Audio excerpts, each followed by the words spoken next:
Hi every one. ഒരു നീണ്ട ഇടവേളയ്ക്ക് ശേഷമാണ് വീണ്ടും കാണുന്നത്. വായന നിർത്തിവെച്ചതൊന്നുമല്ല, മറിച്ച് വായിക്കാൻ കിട്ടിയ പുസ്തകത്തിൻ്റെ തലക്കെട്ട് പോലെ തന്നെ ജീവിതത്തിലും ജീവിത പരിസരങ്ങളിലുമൊക്കെ മരുഭൂമികൾ സൃഷ്ടിക്കപ്പെടുമ്പോൾ അല്പമൊന്ന് ധ്യാനിച്ചു എന്ന് മാത്രം. 1993 വയലാർ അവാർഡ് നേടിയ മരുഭൂമികൾ ഉണ്ടാകുന്നത് ആനന്ദിൻ്റെ പുസ്തകമാണ്. മനോഹരമായ ഒരു കൃതി തന്നെയാണിത്. എനിക്കൊന്ന് പൊളിറ്റിക്കൽ സയൻസൊക്കെ പഠിക്കുന്ന കുട്ടികൾ, അവർക്ക് വളരെ സുപരിചിതനായ ഒരു വ്യക്തിത്വമായിരിക്കും മൈക്കൽ ഫുക്കോൾട്ട്. അദ്ദേഹം പറയുന്നത് power comes from everywhere, power is everywhere. ചാണക്യൻ്റെ തത്വശാസ്ത്ര സംഹിതകളിലേക്കൊക്കെ നമ്മൾ കടന്നു ചെല്ലുമ്പോഴും അന്ന് രാജകൊട്ടാരങ്ങളിലൊക്കെ പ്രിസണേഴ്സിനെ വച്ചിരിക്കുന്നിടത്തു നിന്ന് അവരെ കൊണ്ടുവന്ന് അവരെ കൊണ്ട് ട്രഷറികൾ, കോശഗ്രന്ഥികൾ പണിതുകൊണ്ടിരുന്ന അവസ്ഥാവിശേഷങ്ങളുണ്ടായിരുന്നു. അതിനുശേഷം അത് പണി കഴിപ്പിച്ച് കഴിഞ്ഞാൽ പിന്നെ അവരുടെ വധശിക്ഷ നടപ്പാക്കലാണ് പതിവ്. കാരണം ആ രഹസ്യങ്ങളൊന്നും പുറത്തു പോകാൻ പാടില്ല, ധനവും സമ്പത്തും ഒക്കെ എവിടെയാണ് കൂട്ടിവച്ചിരിക്കുന്നതെന്ന്. ഇത്തരത്തിലുള്ള അധികാര ശൃംഖലകളുടെ വലിയ വടംവലികൾ നടക്കുന്ന വർത്തമാന കാലഘട്ടത്തിൻ്റെ ഒരു നേർ ചിത്രമാണ് യഥാർത്ഥത്തിൽ മരുഭൂമികൾ ഉണ്ടാകുന്നത് എന്ന് പറയുന്ന പുസ്തകത്തിലൂടെ ആനന്ദ് നമ്മുടെ മുൻപിൽ വരച്ച് കാണിക്കുന്നത്. ഒരുപാട് ആഗ്രഹിച്ചൊരു പുസ്തകമാണ്, നല്ലവണ്ണം സമയമെടുത്ത് വായിച്ചൊരു പുസ്തകം തന്നെ. ഇതിൻ്റെ ആശയം കൊണ്ടും ഭാഷ കൊണ്ടും പ്രതിപാദന ശൈലി കൊണ്ടും തന്നെ വ്യത്യസ്തത പുലർത്തുന്ന ഒരു പുസ്തകം എന്ന് തന്നെ വേണേൽ പറയാം. 238 പേജുകളുണ്ട്, 56 അധ്യായങ്ങളിലായി നിരന്നു കിടക്കുകയാണ്. 1993 ഇത് എഴുതിയിരിക്കുന്നത്. അങ്ങനെ ഈ അധ്യായങ്ങളിലൂടെയൊക്കെ നമുക്ക് കടന്നു പോകുമ്പോൾ ഒരുപാട് വിശേഷങ്ങൾ നമുക്ക് അറിയാനുണ്ട്. നോവലിനെക്കുറിച്ചും അത് എഴുതപ്പെട്ട സാഹചര്യത്തെക്കുറിച്ചും അതിൻ്റെ ജിയോഗ്രഫിക്കൽ പൊളിറ്റിക്കൽ ന്യൂവാൻസസിനെ കുറിച്ചും. അപ്പോൾ അതിലേക്കൊക്കെ നമുക്ക് കടന്നു ചെല്ലാം. എന്തായാലും വീഡിയോ സ്കിപ്പ് ചെയ്യാതെ മുഴുവനായും പൂർണ്ണമായും കാണുക. ഒന്നിച്ച് വായിക്കാം, പഠിക്കാം. Welcome to LTK stories. ഇനി പുസ്തകത്തിൻ്റെ ഏറെക്കുറെ ഒരു പ്ലോട്ട് ഒന്ന് വ്യക്തമായിട്ട് പറയാം. അതായത് ഇത് നടക്കുന്നത് രാജസ്ഥാനിലെ രംഭാഗഡ് കോട്ടയിലാണ്. ആ കോട്ട ഉപേക്ഷിക്കപ്പെട്ടത് മാൻസിംഗ് എന്ന രാജാവിൻ്റെ കാലഘട്ടത്തിലാണ്. അദ്ദേഹം ആലം ഖാനുമായുള്ള യുദ്ധത്തിൽ തോൽക്കുകയും അദ്ദേഹത്തിൻ്റെ പത്നിമാരും തോഴിമാരും അന്ന് നിലനിന്നിരുന്ന സാഹചര്യ അനുഷ്ഠാന പ്രക്രിയകൾക്ക് വിധേയമായിക്കൊണ്ട് ജോഹർ അനുഷ്ഠിക്കുകയും ചെയ്തു. ജോഹർ അനുഷ്ഠിക്കുക എന്ന് പറഞ്ഞു കഴിഞ്ഞാൽ സതി നിർവഹിക്കുക എന്നുള്ള, അല്ലെങ്കിൽ ചിതയിലേക്ക് എടുത്തു ചാടി ആത്മഹത്യ ചെയ്യുക എന്നുള്ളതാണ്. ജയിക്കാൻ വരുന്ന രാജാവിന് പിടികൊടുക്കാതെ സ്ത്രീകളും മറ്റ് പരിവാരങ്ങളും ഒക്കെ എടുത്തു ചാടി ആത്മഹത്യ ചെയ്യുന്നതിനെയാണ് ഈ ജോഹർ എന്ന് വിളിക്കുന്നത്. അപ്പോൾ ഈ കോട്ട ആലം ഖാൻ ഒരു കാലഘട്ടം കഴിയുമ്പോൾ അയാൾക്കത് മടുക്കുകയും അയാളത് ഇട്ടിട്ട് പോവുകയും മറിച്ച് സർക്കാർ അത് ഏറ്റെടുക്കുകയും അവിടെ ഒരു ഇൻസ്റ്റലേഷൻ പ്രോജക്റ്റ് സ്റ്റാർട്ട് ചെയ്യുകയാണ്. വളരെ രഹസ്യാത്മകമായിട്ട് സ്ട്രാറ്റജിക് ഇൻസ്റ്റലേഷൻ പ്രോജക്റ്റ് സ്റ്റാർട്ട് ചെയ്യുമ്പോൾ അതിലേക്ക് ലേബർ ഓഫീസറായിട്ട് കടന്നു വരുന്ന ആളാണ് കുന്ദൻ എന്ന് പറയുന്നത്. ഇനി വേണമെങ്കിൽ നമുക്കിതൊന്ന് ജസ്റ്റ് ഇതിൻ്റെ ഈ പ്ലോട്ടൊന്ന് വരയ്ക്കുകയാണെങ്കിൽ തന്നെ ഒരു ട്രയാങ്കിൾ രൂപത്തിൽ നമ്മളിതിനെ വരച്ചിട്ട് ഈ ഇൻസ്റ്റലേഷൻ പ്രോജക്റ്റിൽ പല ഓഫീസേഴ്സ് ഉണ്ട്. അപ്പോൾ അവിടെ പ്രിസണർ ഓഫീസേഴ്സ് ഉണ്ട്, അതുപോലെ തന്നെ മാനേജ്മെൻ്റ് ഉണ്ട്, സർക്കാരുണ്ട്, ജനങ്ങളുണ്ട്. ഇതൊന്നും അറിയാതെ ഇതിൻ്റെ താഴ്വാരങ്ങളിൽ താമസിക്കുന്ന ദരിദ്രരായ മനുഷ്യരുണ്ട്. അപ്പോൾ ഈ സർക്കിളിനുള്ളിലാണ് ഈ കോട്ടയുള്ളതും കോട്ടയോട് ചുറ്റപ്പെട്ട് കിടക്കുന്ന 2 വർക്കിംഗ് ഫോഴ്സ് ഉള്ളത്. ഒന്ന് കരാർ തൊഴിലാളികളാണ്, 2 ജയിൽ ജീവനക്കാരാണ്. ഇവരെ വെച്ച് പണിയിക്കുകയും ഇവരുടെ എത്രമാത്രം ഇവരെ കൊണ്ട് യൂട്ടിലിറ്റി ഒരു രാജ്യത്തിലേക്ക് എടുക്കാൻ പറ്റും എന്നുള്ള ഒരു ചെക്കിംഗ് പ്രോഗ്രാമാണ് ശരിക്കും അവിടെ നടക്കുന്നത്. എന്നാൽ ഇത് കണ്ട് മനം മടുക്കുകയും ഇതിൽ പ്രതികരിക്കുകയും ചോദ്യങ്ങൾ ചോദിക്കുകയും ചെയ്യുന്ന കുന്ദൻ്റെ വരവോടുകൂടിയാണ്, അല്ലെങ്കിൽ അയാൾ അവിടെ ചോദ്യങ്ങൾ ഉന്നയിക്കുന്നതോടുകൂടിയാണ് പ്രശ്നങ്ങൾക്ക് തുടക്കമാവുന്നത്. അങ്ങനെ ഈ പ്രോജക്റ്റിൽ പ്രിസൺ ഓഫീസറോടൊപ്പം ജോലി ചെയ്തിരുന്ന, റിക്രൂട്ടിംഗ് ഓഫീസറായിട്ട് ജോലി ചെയ്തിരുന്ന കുന്ദൻ ചോദ്യങ്ങൾ ചോദിക്കുന്നതോടുകൂടി അസ്വസ്ഥതകൾ സ്റ്റാർട്ട് ചെയ്യുകയാണ്. അപ്പം ഞാൻ എന്തുകൊണ്ടാണ് ഈ നോട്ട് കയ്യിൽ പിടിച്ചിരിക്കുന്നതെന്ന് പറഞ്ഞു കഴിഞ്ഞാൽ ഇത് മനസ്സിലാക്കണമെങ്കിൽ അത്ര എളുപ്പമല്ല. അപ്പോൾ അതുകൊണ്ട് നമ്മളിതൊന്ന് വരച്ച് മനസ്സിൽ കൃത്യമായിട്ട് വെച്ച് കഴിഞ്ഞ് കഴിഞ്ഞാൽ നോവൽ നമ്മുടെ കയ്യിലിരിക്കും എന്നുള്ളതാണ് വാസ്തവം. അതായത് മരിച്ച വിവരം അറിയിക്കാൻ പോലും മനുഷ്യർക്ക് പറ്റാത്തൊരു സാഹചര്യം. ഭരണകൂടം അതിൻ്റെ എല്ലാ അധികാരങ്ങളും ഉപയോഗിച്ചുകൊണ്ട് നീതി കൊടുക്കാതെ മനുഷ്യനെ അതിഭീകരമായ അവസ്ഥയിലേക്ക് തള്ളിവിടുന്ന ഒരു സ്ഥിതിവിശേഷമാണ് യഥാർത്ഥത്തിൽ രംഭാഗഡിൽ നടന്നുകൊണ്ടിരിക്കുന്നത്. അവിടേക്കാണ് ഈ റിക്രൂട്ടിംഗ് ഓഫീസറായ കുന്ദൻ വരുന്നതും. അദ്ദേഹം പ്രിസൺ മാനേജറോട് കലഹിക്കുന്നു. അതിനുശേഷം അയാൾ അവിടെ നിന്ന് പട്ടണത്തിലേക്ക് പോയിട്ട് രക്ഷപ്പെട്ട് ഒരു പത്ര ഓഫീസിലേക്ക് കടന്നു ചെല്ലുന്നു. 3 സ്ഥലങ്ങളിലേക്കാണ് അയാൾ പോകുന്നത്. 1 പ്രിസൺ മാനേജറുടെ അടുത്ത് പോകുന്നു. 2 അയാൾ അദ്ദേഹത്തെ സോഷ്യോളജി പഠിപ്പിച്ച പ്രൊഫസറുടെ അടുത്തേക്ക് പോകുന്നു. പ്രൊഫസറെ കുറിച്ച് അദ്ദേഹം പറയുന്നത്, കുന്ദൻ പറയുന്നത് എന്താണെന്ന് വെച്ചാൽ അത് വളരെ രസകരമാണ്. ബുദ്ധി വിറ്റ ശാസ്ത്രജ്ഞൻ എന്നാണ് പറയുന്നത്, ബുദ്ധി വിറ്റ മനുഷ്യൻ. അപ്പോൾ അയാളെ കൊണ്ട് പ്രത്യേകിച്ച് ഉപകാരമൊന്നുമില്ല, കാരണം സ്റ്റേറ്റിന് വിധേയനാക്കപ്പെട്ടു പോയി അയാളും.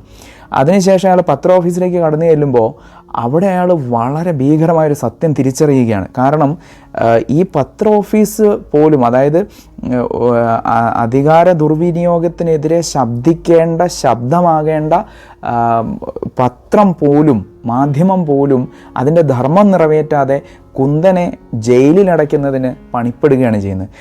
അയാളെ രാജ്യദ്രോഹ കുറ്റവും ചാരവൃത്തിയും ചുമത്തിക്കൊണ്ട് ജയിലിലടയ്ക്കുന്ന ഒരു ഭരണകൂടത്തെയാണ് പിന്നീടുള്ള താളുകളിൽ നമുക്ക് കാണാനായിട്ട് കഴിയുക.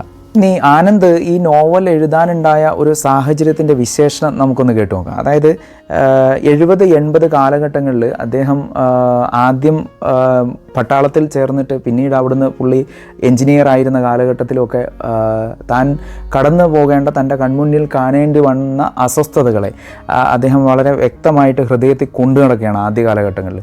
അതിനുശേഷം കലുഷവും അസ്വസ്ഥവുമായ ആ മനസ്സിൽ നിന്നാണ് ശരിക്കും ഈ കഥാബീജം പുറത്തേക്ക് വരുന്നത്. കാരണം നീതി നടത്തി കൊടുക്കേണ്ട ന്യായാലയങ്ങൾ പോലും മനുഷ്യനെതിരെ നിൽക്കുന്ന ഒരു സ്ഥിതി വിശേഷം, അതിനു മുൻപിൽ പകച്ചു നിൽക്കേണ്ടി വരുന്ന യഥാർത്ഥത്തിൽ ആനന്ദ് തന്നെയാണ് കുന്ദനായി നമ്മുടെ മുൻപിൽ നോവലിലൂടെ അവതരിക്കുന്നത്. തമ്മിൽ പരസ്പരം കണ്ണീരൊപ്പേണ്ട കൈകളും മനസ്സുകളുമൊക്കെ കലഹിക്കുന്നതും, അതോടൊപ്പം തന്നെ പ്രോക്സി പ്രിസണേഴ്സ് എന്നൊരു കോൺസെപ്റ്റ് പോലും അദ്ദേഹം കൊൽക്കത്തയിൽ വെച്ച് കേൾക്കാനിടയാകുന്നുണ്ട്. അതായത് വളരെ റിച്ചായിട്ടുള്ള ആൾക്കാർക്ക് വേണ്ടി ജയിലുകളിലേക്ക് പോകാൻ മനുഷ്യർ തയ്യാറാവുന്നു, അല്ലെങ്കിൽ വ്രതങ്ങൾ അനുഷ്ഠിക്കുന്ന വലിയവർക്ക് അത് അനുഷ്ഠിക്കാൻ കഴിയില്ല, അതുകൊണ്ട് തന്നെ ആളുകളെ വെച്ച് അത് അനുഷ്ഠിക്കുകയും അതിലൂടെ പുണ്യം നേടുകയും ചെയ്യുന്ന ഒരു സ്ഥിതിവിശേഷം. അങ്ങനെ ഈ പല തരത്തിൽ പുള്ളി അത് ആഗ്രഹിച്ചു ഈ നോവൽ എഴുതണമെന്ന്. അപ്പോൾ അങ്ങനെ കോട്ടകളെക്കുറിച്ചൊക്കെ ചിന്തിച്ചപ്പോൾ ജയ്സാൽമർ, ഗ്വാളിയോർ, ചിത്തോഡ്ഗഡ്, അങ്ങനെയാണ് ഒടുവിൽ ഈ രംഭാഗഡ് എന്ന് പറയുന്ന കോട്ടയിലേക്ക് അദ്ദേഹം എത്തിച്ചേരുകയും ഒരു മിലിറ്ററി മാനായിരുന്നത് കൊണ്ട് തന്നെ ഭരണകൂടം അതിൻ്റെ തീവ്രമായ സ്ഥിതിവിശേഷങ്ങളിലൂടെ മനുഷ്യനെ വളരെ യൂട്ടിലിറ്റേറിയൻ കോൺസെപ്റ്റിലൂടെ കൊണ്ടുപോകുന്ന ഒരു സാഹചര്യത്തെ, സ്ഥിതിവിശേഷത്തെ നമ്മുടെ മുൻപിൽ അവതരിപ്പിക്കുകയും ചെയ്തു. ഇതിൽ ഇൻട്രസ്റ്റിംഗ് ഫാക്റ്റ് ആയിട്ടുള്ള ഒരു കാര്യം എൻ്റെ മനസ്സിൽ തങ്ങി നിൽക്കുന്നതെന്ന് പറഞ്ഞു കഴിഞ്ഞാൽ, നോവൽ വായിച്ചതോടുകൂടി 1984 ജോർജ് ഓർവെലിൻ്റെ 1984 ആനിമൽ ഫാം, ഇത് രണ്ടും തമ്മിൽ ശരിക്കും ആനന്ദിൻ്റെ മരുഭൂമികൾ ഉണ്ടാകുന്നതെന്ന് പറയുന്ന നോവലിനൊരു വലിയ സാദൃശ്യമുള്ളതായിട്ട് എനിക്ക് ഫീൽ ചെയ്തു. അതായത് 1984 നമ്മൾ നോക്കുകയാണെങ്കിൽ നമുക്കറിയാം അവിടെയുള്ള കഥാപാത്രങ്ങളൊക്കെ തന്നെ സ്റ്റേറ്റിൻ്റെ എപ്പോഴുമുള്ള നിരീക്ഷണത്തിലാണ്. കാരണം the big B is watching you എന്നുള്ളതാണ് അവിടുത്തെ ഒരു ആപ്തവാക്യം തന്നെ. ആൻഡ് 107 and 104 ഈ റൂമുകളിൽ ടോർച്ചറിങ് റൂമായിട്ട് കണക്കാക്കപ്പെടുന്നു എന്ന് പോലും പറയുന്നുണ്ട്. ജെറമി ബന്താമിൻ്റെ ഒരു കോൺസെപ്റ്റ്, ആർക്കിടെക്ചറൽ മോഡൽ അദ്ദേഹം ഈ ജയിലുകൾക്ക് നൽകുമ്പോൾ അതിൻ്റെ നടുക്ക് ഒരു വലിയ ഗോപുരം ഉണ്ടാക്കുകയും അതിനുശേഷം പഗോഡ പോലെ പ്രിസണേഴ്സിനെ താമസിപ്പിക്കുകയും ചെയ്യുന്നൊരു സ്ഥിതിവിശേഷത്തെക്കുറിച്ച് അദ്ദേഹം പറയുന്നുണ്ട്. എനിക്ക് തോന്നുന്നു പല ചലച്ചിത്രങ്ങളിലും നമ്മൾ പൂജപ്പുര സെൻട്രൽ ജയിലിനെ കാണുകയാണെങ്കിൽ തന്നെ ഈ യഥാർത്ഥത്തിൽ ആ ഒരു തരത്തിലുള്ള സ്ട്രക്ചർ, ആർക്കിടെക്ചറൽ മോഡൽസാണ് കാണാനായിട്ട് തന്നെ സാധിക്കുന്നത്. നമ്മളറിയാതെ രാഷ്ട്രം നമ്മളെ ഭരിക്കുന്ന ഒരു സ്ഥിതിവിശേഷം, അതിന് ഒരു ആൻറ്റി സ്റ്റേറ്റ് തന്നെ രൂപപ്പെടുക, എന്നിട്ട് നീതി ഉറപ്പാക്കേണ്ട ഭരണകൂടം തന്നെ അത് നിഷേധിക്കുകയും ദുർബലരെയും നീതിക്ക് അർഹതയുള്ളവരെയും അപ്പാടെ നിരാകരിക്കുകയും ചെയ്യുന്ന ഒരു വല്ലാത്ത സ്ഥിതിവിശേഷത്തിലൂടെ കടന്നു പോകുന്ന ഒരു സാഹചര്യം. സ്റ്റാൻ സ്വാമിയുടെ കേസ് പോലും ഒരിക്കൽ ആനന്ദ് തൻ്റെ ഒരു മാതൃഭൂമിയിൽ വന്നൊരു പത്രലേഖനത്തിൽ പറയുന്നുണ്ട്. കാരണം ഞാൻ നീതി നൽകപ്പെടാതിരിക്കുന്ന ഈ സ്ഥിതിവിശേഷത്തെ ഞാൻ ലജ്ജയോടെ നോക്കിക്കാണുന്നു എന്നാണ് അദ്ദേഹം ആ പത്രക്കുറിപ്പിൽ, വളരെ ചെറുതായിട്ടുള്ളൊരു പത്രക്കുറിപ്പിൽ അദ്ദേഹം പറയുന്നത്. കാരണം ഒരു ജിയോഗ്രഫിക്കൽ പൊളിറ്റിക്കൽ ലാൻഡ്സ്കേപ്പിംഗ് നോക്കുമ്പോൾ കഥ നടക്കുന്നത് നോർത്ത് ഇന്ത്യയിലാണെങ്കിലും സൗത്ത് ഇന്ത്യയിലാണെങ്കിലും ഇതിന് എല്ലായിടത്തും തീവ്രമായ ചില സാമ്യതകൾ നമുക്ക് കണ്ടെത്താനായിട്ട് കഴിയുമെന്നുള്ളതാണ്. ഒരു പാൻ ഇന്ത്യൻ സ്റ്റൈലാണെങ്കിലും എനിക്ക് തോന്നുന്നു നോവൽ എപ്പോഴും ട്രാവൽ ചെയ്യുന്നുണ്ട്. അതൊരു കഥാപാത്രങ്ങളെ ട്രാൻസ്ലൊക്കേറ്റ് ചെയ്യുന്നുണ്ട് എന്നുള്ളതാണ് വാസ്തവം. അതുകൊണ്ട് തന്നെ ഭരണകൂടം എവിടെയെല്ലാം അതിൻ്റെ അതിഭീകരമായ അധികാരം ഉപയോഗിക്കുന്നുണ്ടോ, മനുഷ്യന് നീതി നിഷേധിക്കുന്നുണ്ടോ, അത് ചിലപ്പോൾ ഒരു ശ്രദ്ധ തിരിച്ചുവിടുന്നതിലൂടെ ആവാം, അല്ലെങ്കിൽ ഫ്രീബീസ് നൽകിക്കൊണ്ടാവാം, ഇനി അതല്ലെങ്കിൽ കലാപങ്ങൾ സൃഷ്ടിച്ചുകൊണ്ടാവാം, ഒരു പ്രത്യേക ന്യൂസിന് ഒരു വലിയ ഹൈപ്പ് കൊടുത്തുകൊണ്ടാവാം. ഇങ്ങനെയൊക്കെ ആരും ചോദ്യം ചോദിക്കരുത് എന്നുള്ള ഒരു വാശി മുന്നിൽ കൊണ്ടു നടക്കുന്നത് കൊണ്ട് തന്നെ ഭരണകൂടത്തിന് അതിൻ്റെ അങ്ങേയറ്റം വരെ പോയിക്കൊണ്ട് അത് കൈക്കൊള്ളുമെന്നുള്ളതാണ്. ഒടുവിൽ ഒരുപാട് കാര്യങ്ങൾ നമ്മൾ നോവലിനെ കുറിച്ച് കേട്ടു. യഥാർത്ഥത്തിൽ മരുഭൂമിയുടെ നടുവിലൊരു പട്ടണത്തിൽ പഴയ കോട്ടയ്ക്കകത്ത് തടവ് പുള്ളികളെയും കോൺട്രാക്റ്റിലെടുത്ത നാടൻ മനുഷ്യരെയും കൊണ്ട് പണി ചെയ്യിപ്പിച്ച് ഉണ്ടാക്കുന്ന ഒരു സുരക്ഷാ പദ്ധതിയിൽ ലേബർ ഓഫീസറായി വരുന്ന കുന്ദൻ്റെ കഥയാണിത് എന്ന് പറഞ്ഞുകൊണ്ടാണ് ഇത് അവസാനിക്കുന്നത്. എനിക്ക് തോന്നുന്നു അവസാനത്തെ താളുകളിലൊക്കെ ഒരു പ്രത്യാശയുടെ കിരണം യഥാർത്ഥത്തിൽ ആനന്ദ് വരച്ചു വയ്ക്കുന്നുണ്ട്. ഇൻഫെർണോ എന്ന് പറയുന്ന കവിതയിൽ നമുക്ക് കാണാവുന്ന പോലെ തന്നെ there is no greater sorrow than to recall in misery that the time when we were happy.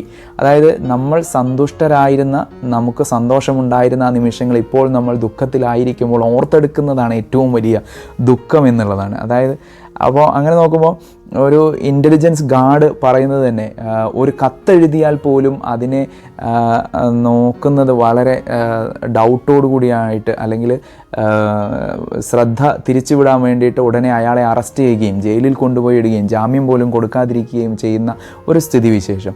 അങ്ങനെ ഭരണകൂടത്തിൻ്റെ എല്ലാ സാധ്യതകളെയും ഉപയോഗിച്ചുകൊണ്ട് ആളുകളും കള്ളങ്ങൾ പറഞ്ഞുകൊണ്ട്, അല്ലെങ്കിൽ ഇല്ലാത്ത കാര്യങ്ങൾ പ്രചരിപ്പിച്ചുകൊണ്ട്, തെളിവുകൾ ഉണ്ടാക്കിക്കൊണ്ട്, കൃത്രിമമായി അത് കൊണ്ടുവന്നുകൊണ്ട്, ഇങ്ങനെ മനുഷ്യരെ ഏതൊക്കെ തരത്തിൽ അതിനെ നിർവചിക്കാൻ, നിയമത്തിന് ഒതുക്കാവുന്ന തരത്തിൽ ഒതുക്കിക്കൊണ്ട് മുന്നോട്ട് പോകുന്ന, നമ്മൾ തന്നെ നമുക്കെതിരെ ഒരു ആൻറ്റി സ്റ്റേറ്റായി മാറുന്ന കാലഘട്ടത്തെക്കുറിച്ചും അതിൻ്റെ സ്ഥിതി വിശേഷങ്ങളെക്കുറിച്ചുമാണ് നോവൽ നമ്മുടെ മുൻപിൽ പറഞ്ഞു വയ്ക്കുന്നത്.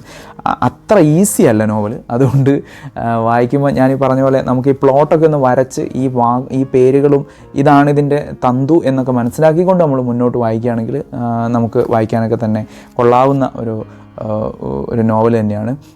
അതിൻ്റെ ആഴവും പരപ്പുമൊക്കെ കണ്ടെത്തുക എന്ന് പറയുന്നത് അത്ര ഈസി അല്ല.